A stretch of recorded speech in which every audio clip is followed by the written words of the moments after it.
আসছে কারা, জিতছে কারা, জিতবে কারা। সেটা আমাদের পরবর্তী পদক্ষেপ জনগণকে বলে আর নয়। বন্দে মাতরম, বন্দে মাতরম, তৃণমূল কংগ্রেস জিন্দাবাদ।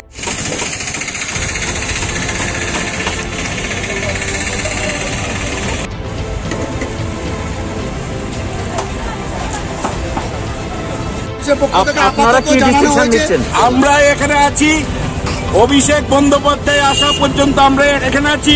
দরকারে রাস্তায় পড়ে থাকবো, আমরা বাড়িতে যাব না। এখানে সভা হবে, ওরা যদি কিছু করে ভেঙে দিলে ভেঙে দিক, ওরা দায়িত্ব নিয়ে ভাঙবে, আমরা এখান থেকে যাব না। আপনাদেরকে অল্টারনেটিভ কোনো জায়গার কথা বলা হয়েছে? অল্টারনেটিভ 2 ঘন্টা আগে বসে আগের দিন কোনো ভিভিআইপির মিটিং, এত বড় মিটিং, এটা কি হয়? এটা অবাস্তব, এটা হয় না, এটা হতে পারে না। এটাকে নিয়ে যা করা হয়েছে আজকে 2 মাস যাবৎ অনেক হয়েছে, অনেক সহ্য করেছে ত্রিপুরার মানুষ। ওরা পুলিশ প্রতিনিয়ত গণতন্ত্রকে বলুণ্ঠিত করছে, শেষ করে দিচ্ছে। ওরা এত বড় ঘটনা হয় নাকি? নির্লজ্জর মতো পুলিশ ফোর্স পাঠিয়ে দেয়।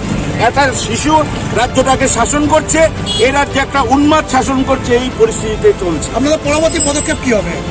পুলিশ বলেছে কোনোভাবেই করতে দেবে না। আমরা করবো, এখানে আমরা রাস্তা করে রাখবো, আমাদেরকে অ্যারেস্ট করে নিক, তারপরে ওরা করুক। তাদের পুলিশের কতটা দম আছে আমরা দেখবো। আমরা আছি, আমরা এখানে সবাই, আমরা প্রশ্নই ওঠে না কেন আমরা অন্য জায়গায় যাবো। পুলিশ পাগলামো করছে বলে আমরাও পাগলামো করবো নাকি? দেখা যাবে পুলিশ ভেঙে দিক। আজকে ভারতবর্ষের মানুষ দেখবে।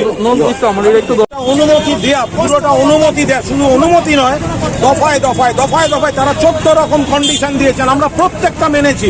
এখন আগামীকাল অভিষেক আসছেন, মঞ্চ তৈরি শুরু হয়ে গিয়েছে। আজকে পুলিশ এসে বলছে ভেঙে দেবো, এটা হতে পারে? বলছে এখানে নয়, অমুক জায়গায় করুন।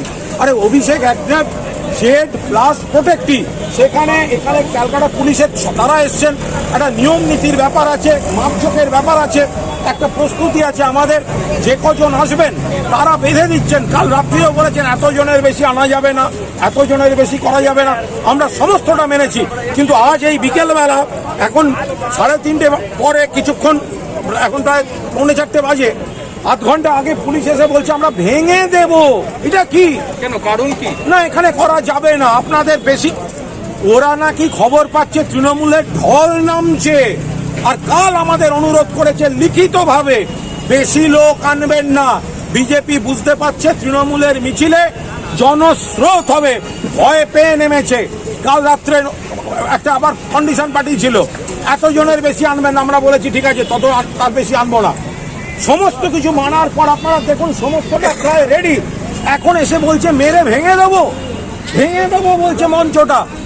এখানে অলরেডি বাহিনী আনিয়েছে, বলছে পুরসভায় সব বাহিনী প্রস্তুত আছে, র্যাফ নামাবে, দিয়ে এই জায়গা পুরো ভেঙে দেবে। এটা জঙ্গল রাজ চলছে, এটা আমরা দেখেছিলাম।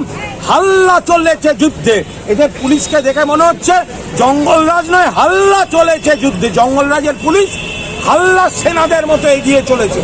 পুলিশ বলেছে কিছুক্ষণের মধ্যে এটা মেরে ভেঙে দেবে। ওদের রাজত্ব, ওরা মনে করেছে আমরা মানুষের দরবারে থাকবো। আপনারা কি পোস্টপোন করবেন আবার? কোনো মিটিং পোস্টপন্ড হচ্ছে না। কাল অভিষেক ব্যানার্জি আসছেন, মিটিং হবে। ওরা যা পারে করুক, আমরা আইন মাফিক, এটা কোনো বেআইনি নয়। আমরা বারবার অনুমতি চেয়েছি। এরা ভীতু কাপুরুষ, কখনো নিজেরা বন্ধ ডেকেছে, রেল ধর্মঘট ডেকেছে, গোটা আগরতলা জুড়ে 144 করেছে।